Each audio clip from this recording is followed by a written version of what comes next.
दोस्तों के इस स्टडी में आपका स्वागत है। और एक वीडियो काफ़ी वायरल हो रहा है जो कि बियर्ड हेयर ट्रांसप्लांट का एक पर्सन है जो कि अराउंड 23-24 ईयर्स के आसपास है और उन्होंने बियर्ड हेयर ट्रांसप्लांट कराया था। तो उसके बाद में वो काफ़ी परेशान लग रहे हैं और काफ़ी जो है वो is not happy with the results and all. पहले हम वीडियो देख लेते हैं वीडियो क्या है। तो आप देख पा रहे हैं कि इनका हेयर ट्रांसप्लांट जो है बियर्ड हेयर ट्रांसप्लांट किया था और जो है वो उनके लुक है उतना अच्छा नहीं है। कुछ बाल ऐसे हैं जो कि काफ़ी बड़े बड़े आ रहे हैं, बाहर की ओर आ रहे हैं और फेस का जो ये वाला पार्ट है ये भी काफ़ी जो है उतना अच्छा नहीं दिखा है और साथ साथ में वो इस एरिया में कुछ डेंसिटी आपकी कम नजर आ रही है। साथ में जो डायरेक्शन है वो कुछ ऐसे आ रही है जैसे बाहर की ओर निकल के आ रही है। They are looking like a broom rather than kind of a beard.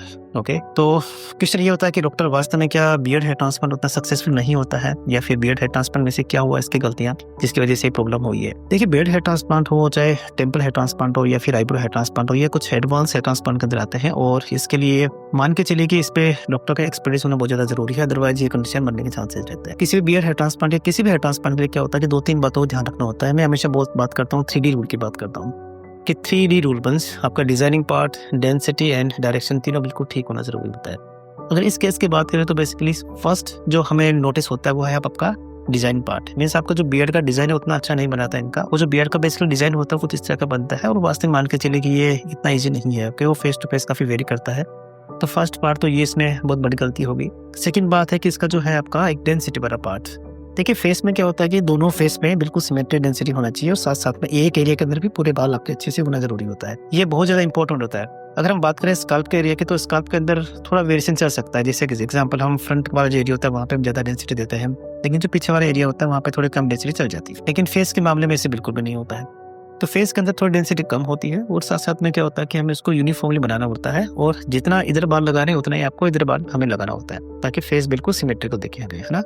तो इस केस के अंदर क्या होगी, जो आपका फ्रंट एरिया में डेंसिटी थोड़ी ज्यादा रखी है, पीछे वाला ये वाला एरिया कुछ फोटोग्राफ दिख रहा है कि यहाँ पर आपकी डेंसिटी उतना ज्यादा नहीं है। तो ये सेकंड प्रॉब्लम होगी। और थर्ड, ये ब्रूम जैसे दिखाई दे रहे हैं, झाड़ू जैसे दिखाई दे रहे हैं। झाड़ू जैसे इसलिए दिखाई दे रहे हैं बेसिकली क्योंकि इनका जो है वो डायरेक्शन उतना अच्छा नहीं दिया गया है। ओके, हमारे हेयर के अंदर अलग अलग तरह का हेयर का डायरेक्शन होता है किसी भी तरह का हेयर ट्रांसप्लांट किया हो। जैसे एग्जाम्पल यहाँ की बात करें तो फ्रंट में जो एंगल होता है आपका, कितना बाल आपके किस एंगल से स्किन से निकलने वाला है, वो एंगल अलग अलग वेरी करता है।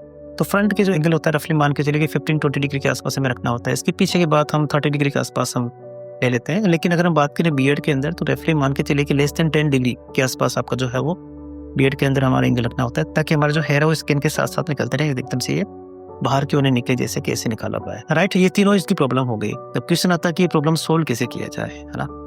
तो कुछ दिन पहले मेरे पास भी इस तरह का केस आया था जिसके अंदर कि हमने क्या किया था कि उनके हेयर को रिमूव किया सबसे पहले। ओके, और रिमूवर सबसे बेस्ट ऑप्शन हो सकता है। इसके अंदर क्या होता है कि अगर आपकी डेंसिटी कम है तो डेंसिटी इंप्रूव की जा सकती है, लेकिन अगर आपका डायरेक्शन उतना अच्छा ही नहीं तो ये मान के चलिए कि डायरेक्शन को तो हम कुछ नहीं कर सकते, उन बालों को हमें रिमूव करना पड़ता है। ओके, तो इसमें 2-3 हमें मल्टीपल अप्रोच करनी पड़ेगी। इस केस के अंदर हम सबसे पहले ऊपर वाले बालों को हम रिमूव कर सकते हैं।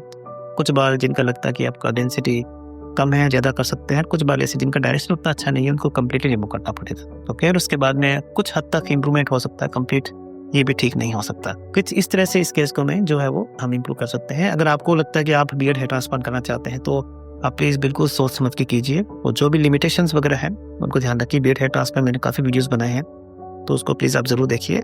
मैं कुछ आपको जल्द दिखाना चाहता हूँ। जैसे कि ये पर्सन हमारे पास में आए थे and he was having some kind of a burning on the face, burn face था उनका। और उसके बाद इनका एक लेफ्ट साइड वाला जो चीक था उसमें उनकी जो बियर्ड है वो सारी रिमूव हो गई थी। तो उसके बाद इन्होंने एक अटेम्प्ट किया था हेयर ट्रांसप्लांट का, लेकिन दैट वाज नॉट सक्सेसफुल। और उसके बाद में हमने हेयर ट्रांसप्लांट किया तो उसके बाद आप देख पा रहे हो कि ये ऑलमोस्ट 6 मंथ्स के बाद इनका रिजल्ट है and there is looking very fine, बहुत अच्छे से दिखाई दे रहा है। सेकंड हेयर ट्रांसप्लांट कुछ इस तरह का जिनका एक चोट लगी थी और ये भी एक तरह का स्कारिंग एलोपेशिया का पार्ट था बियर्ड रीजन के ऊपर, और 6 मंथ्स के बाद you can see this is almost normal. और यहाँ आप देख पा रहे हैं कि इनका जो डायरेक्शन है बिल्कुल स्किन के साथ में बराबर है और एग्जिस्टिंग हेयर के बिल्कुल साथ में आ रहा है, तो अलग से नहीं दिखाई दे रहा है। और ये कुछ केस था जो कि एक्चुअली इन्होंने हेयर ट्रांसप्लांट कराया था, बियर्ड हेयर ट्रांसप्लांट कराया था, लेकिन it was not successful.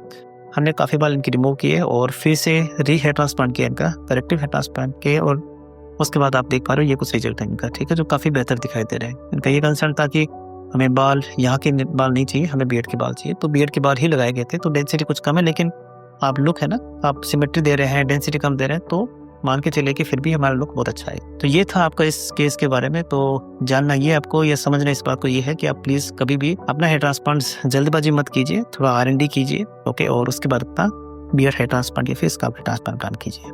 Thank you so much for watching this video.